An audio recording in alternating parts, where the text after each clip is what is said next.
Hi everyone, हमारी आज की इस वीडियो का टॉपिक है how to introduce yourself in English.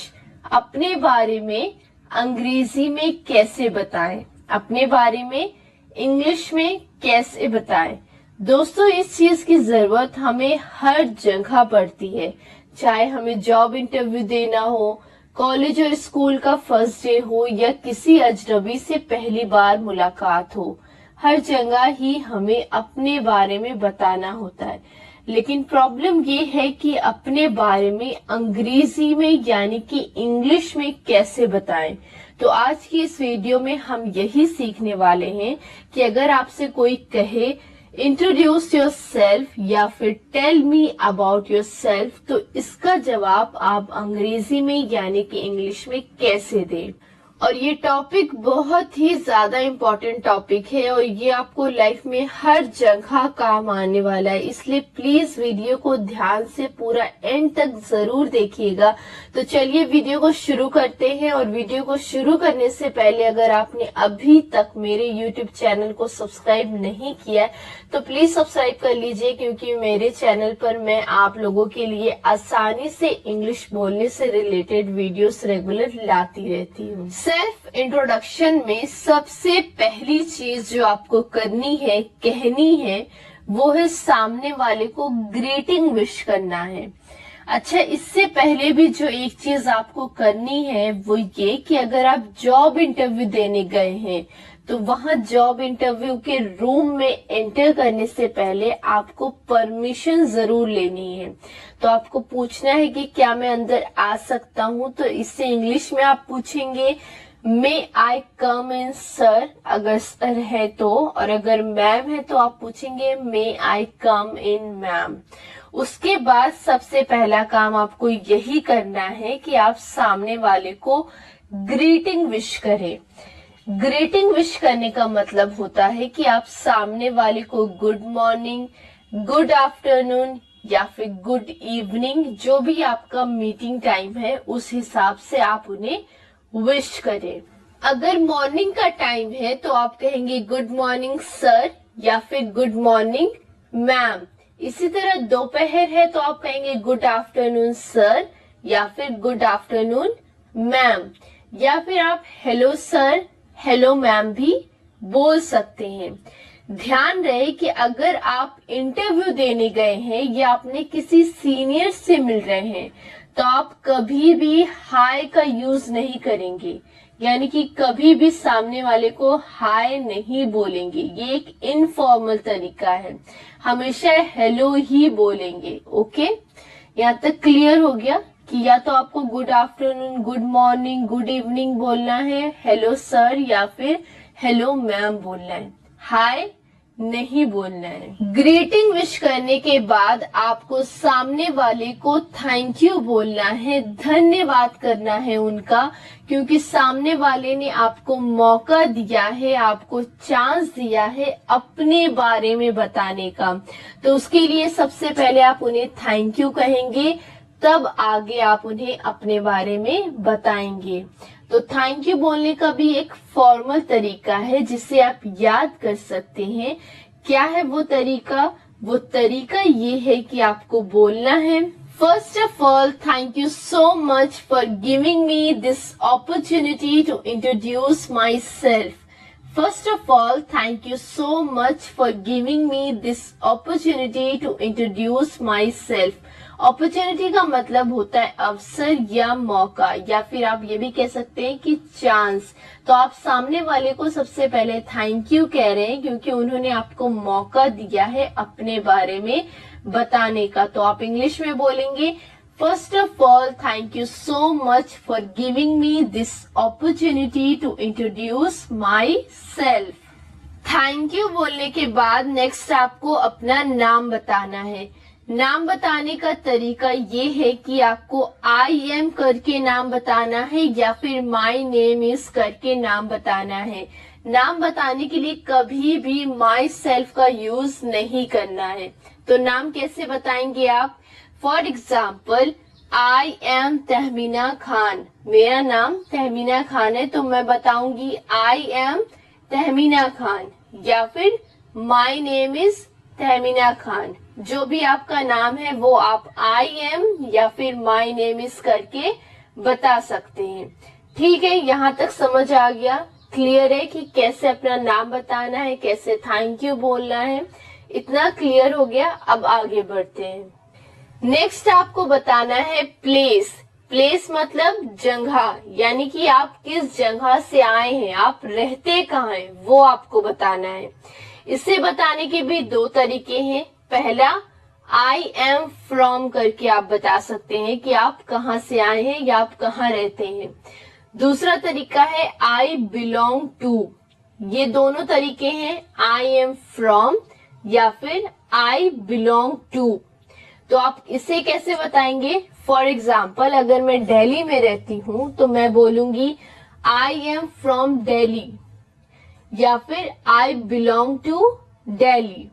लेकिन ये आपको तब बोलना है जब आपका इंटरव्यू दिल्ली से बाहर हो रहा है, तब आप बोलेंगे I am from Delhi, I belong to Delhi. दोनों में से एक बोलना है, दोनों नहीं बोलना है, दोनों में से एक बोलना है। या फिर आप बोल सकते हैं आई एम फ्रॉम दिल्ली, या आप बोल सकते हैं आई बिलोंग टू दिल्ली।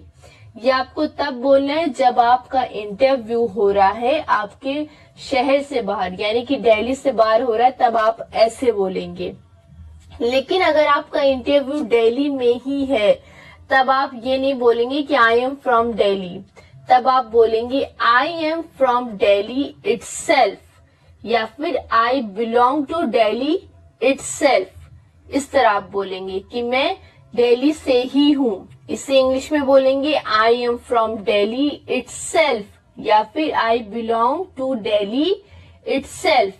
ठीक है, यहाँ तक समझ में आ गया कि अगर आपका इंटरव्यू दिल्ली में हो रहा है तब आप बोलेंगे I am from Delhi itself, और अगर आपका इंटरव्यू दिल्ली से कहीं बाहर हो रहा है और आप दिल्ली से हैं तब आप बोलेंगे आई एम फ्रॉम दिल्ली। ठीक है, क्लियर हो गया। तो ये तो हो गई थोड़ी बहुत इंफॉर्मेशन आपके बारे में कि आपका नाम क्या है और आप हैं कहाँ से। इसके बाद आपको अपनी क्वालिफिकेशन बतानी है जो बहुत ही ज्यादा इम्पोर्टेंट है। अगर आप जॉब इंटरव्यू देने गए हैं तो आप अपनी क्वालिफिकेशन कैसे बताएंगे? अब मैं मान के चल रही हूँ कि अगर आप जॉब इंटरव्यू देने गए हैं तो आप ग्रेजुएट तो होंगे ही, यानी कि आपने अपना ग्रेजुएशन कंप्लीट कर लिया होगा। तो अगर फॉर एग्जांपल मान लेती हूँ कि मैंने बीएससी कंप्लीट किया है और ये मेरी क्वालिफिकेशन है, तो मैं इसे कैसे बताऊंगी? तो ये इस तरह बताऊंगी मैं, आई did my graduation in BSc from Allahabad University. I did my graduation in BSc from Allahabad University. अगर आपने बीएससी नहीं किया बल्कि कोई और कोर्स किया है और किसी और कॉलेज से किया है तो आप दोनों चीज यहाँ पे चेंज कर देंगे। For example, I did my graduation in BCom, या फिर आपने अगर बीटेक किया है तो आप बोलेंगे I did my graduation in BTech. इस तरह आपने जो भी कोर्स किया है वो आप आई डिड करके बता सकते हैं और उसके साथ अपने कॉलेज का नाम भी मेंशन कर दीजिएगा।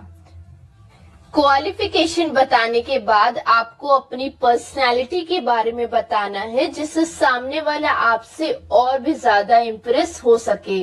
तो अपनी पर्सनालिटी के बारे में बताने के लिए आप कुछ सेंटेंसेस का यूज कर सकते हैं जो मैं आपको बताऊंगी, और इसे आप सर या मैम करके बोल सकते हैं। तो आपको बोलना है, sir I am open minded, I am a goal oriented person, I am a creative and hard-working person, and my strength is I am self-motivated and disciplined person.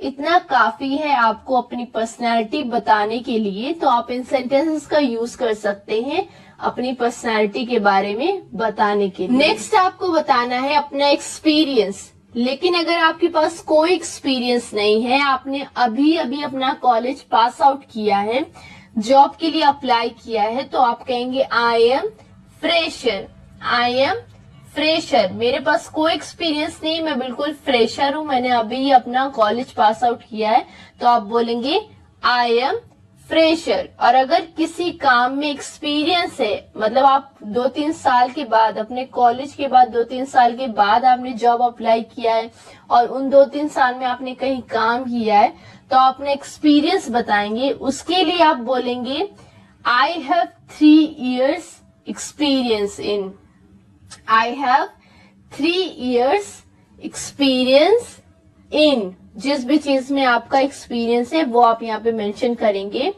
For example, I have 3 years experience in marketing, I have 3 years experience in data entry. इस तरह के example आप बता सकते हैं। जिस भी चीज में आपका एक्सपीरियंस रहा हो वो आप यहाँ पे मेंशन करेंगे और इस तरह सेंटेंस बोलेंगे I have 3 years experience. 3 years की जगह आप 2 year, 1 year या 6 month, जितना भी आपका एक्सपीरियंस है वो यहाँ पे मेंशन कर सकते हैं। इस तरह से आप अपना एक्सपीरियंस बताएंगे। इसके बाद आपको अपनी हॉबीज बतानी है। हॉबीज बताने के लिए मैं आपको एक एग्जांपल देती हूँ। My hobbies are reading book, cooking and listening music. इस तरह से आपको अपनी हॉबीज बताना है। जरूरी नहीं है कि आपको सेम यही चीज बोलनी है। माय हॉबीज आर करके आपको जो भी अच्छा लगता है वो आप बताएंगे। हॉबीज का मतलब होता है कि जो भी चीज आपको करना अच्छा लगता है वही आपकी हॉबीज होती है। तो my hobbies are reading book, cooking and listening music. ये मैंने आपको बताया है, जरूरी नहीं है कि आपको सेम यही चीज बोलनी है, ठीक है। लास्ट में आपको बोलना है that's all about me, thank you. ये बोल के आपको अपना सेल्फ इंट्रोडक्शन कंप्लीट करना है, ठीक है। That's all about me. Thank you. So friends, I hope this video is helpful for you. If yes, then don't forget to like, share and subscribe. Thank you.